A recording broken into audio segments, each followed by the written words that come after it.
This is the part 3 of HTML basics.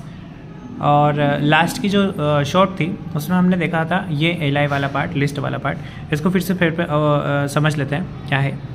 List 7 point order list. अगर मुझे कोई list items या कोई आइटम्स मुझे ऑर्डर्ड में दिखाने तो OL यूज़ करूँगा, जिससे क्या होगा 1 2 3 के फॉर्म में आएंगे। फर्स्ट पे ये, सेकंड पे ये, थर्ड पे ये। तो OL है order list, LI for list items, list item, list item. ये सीरीज़ सिर्फ रिवीजन पर्पस में है। अगर आपको इनिशियली बिल्कुल नहीं आता है HTML तो आपको नहीं समझ में आएगी। और ठीक है, नेक्स्ट अपन आते हैं अनऑर्डर्ड लिस्ट पे। अगर कोई आइटम्स मुझे अनऑर्डर्ड दिखाने हैं, अनऑर्डर्ड का मतलब वो बुलेट्स में, चेक्स में, इस टाइप से आए, तो फिर जैसे first point, second point, third point, ऐसे 1 2 3 में ABC में नहीं आए, वो ऐसे स्टैटिक शो, मतलब जैसे पॉइंट में आए, डॉट डॉट डॉट या डिस्क बोलते हैं जिसको, डिस्क पैटर्न में आए, तो यहाँ पे हम लोग UL का यूज़ करेंगे। U stands for unordered list और LI मतलब लिस्ट आइटम्स। तो अनऑर्डर्ड लिस्ट में लिस्ट आइटम्स ये हैं, और OL मतलब ऑर्डर्ड लिस्ट में लिस्ट आइटम्स वो सब है। ऑर्डर्ड लिस्ट में ये होगा कि वो 1 2 3 4 से स्टार्ट होंगे ये आइटम्स।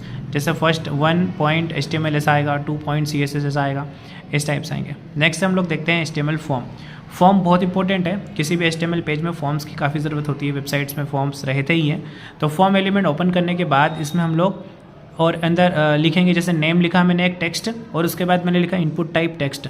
तो एक ऐसा इनपुट फील्ड देगा यूज़र को जिसमें वो टेक्स्ट टाइप कर पाएगा।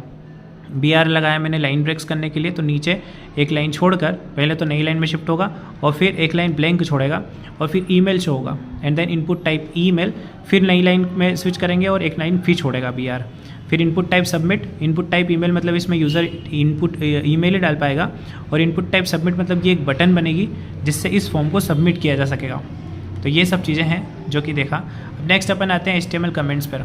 कमेंट्स करने के लिए हम लोग HTML कमेंट्स का यूज़ करते हैं। कमेंट का यूज़ बेसिकली यूज़ होता है किसी भी कोड को एक्सप्लेन करने के लिए, या फिर ये कहें कि किसी भी फंक्शनैलिटी को एक्सप्लेन करने के लिए या किसी कोड को कमेंट करने के लिए। कमेंट मतलब उसको डिसेबल करने के लिए।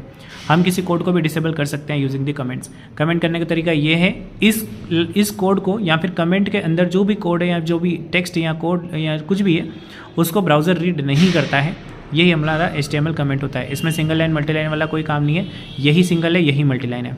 HTML के साथ साथ क्या सीखना चाहिए? HTML के साथ साथ आपको CSS सीखना चाहिए,